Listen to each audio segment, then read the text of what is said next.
जय महाराष्ट्र मित्रांनो, आपण थांबलो होतो राम मंदिरात. आज परिक्रमेचा आपला तिसरा दिवस आहे. आज जाणार आहे महेश्वरला. महानर्मदेची पूजा व जप केला. आता आपण निघूया राम मंदिरातून. राम मंदिर हे मांडवच्या इथे किल्लेसारखे बनलेले आहेत भरपूर फोटो सेशनसाठी. आपण आता जाणार आहे सतकोटी महादेव. सतकोटी महादेव आहे, जे महादेवाची पिंड आहे तिथे गरम पाण्याचं कुंड आहे आणि इकडे नॉर्मल पाणी आहे. हर हर महादेव. हे आलो आता आपण रेवाकुंडला.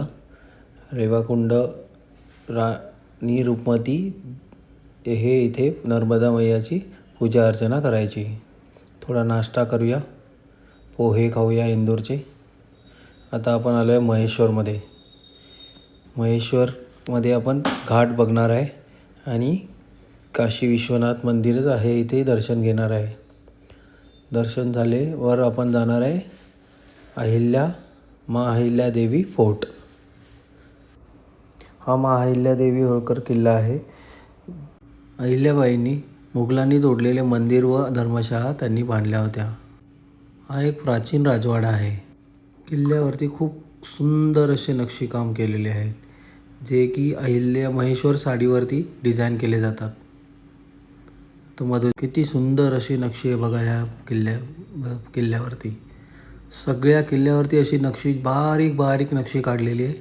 खूप सुंदर अशी आहे. हेच त्या महेश्वर साडीवरती प्रिंट केले जाते. आज पण इथे 7 ब्राह्मणाद्वारे 11,000 शिवलिंग रोज बनवला जातो व त्याला भोग चढवला जातो. पूजा करून मग त्याची नर्मदा नदीमध्ये विसर्जित केले जाते. हा राजवाडा 24 तास चालू असतो. ते अहिल्याश्वर महादेव मंदिर व ओंकारेश्वर महादेव मंदिर आहे. वरती विष्णूजीचं पण मंदिर आहे. महाअहिल्याने इथूनच शिव आदेशचं पालन केलं होतं, म्हणून त्यांच्या प्रत्येक आदेशवर शिवआज्ञा असं लिहिल्या जायचं. ही आहे रेवा सोसायटी. इथे महेश्वरी साडी बनल्या जाते.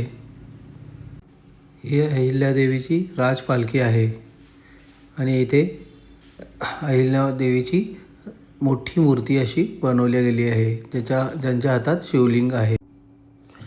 अहिल्यादेवी या गादीवर बसून आपले आदेश पारित करायची व हातात शिवलिंग ठेवायच्या, जेणेकरून ते त्याला शिव आज्ञा म्हणून पारित करायच्या. हे राजराजेश्वर प्राचीन मंदिर. सुंदर असे मंदिर आहे. चला तर मित्रांनो, भेटूया पुढच्या एपिसोडमध्ये. आजच्या दिवशी इथेच थांबूया. जय हिंद, जय महाराष्ट्र.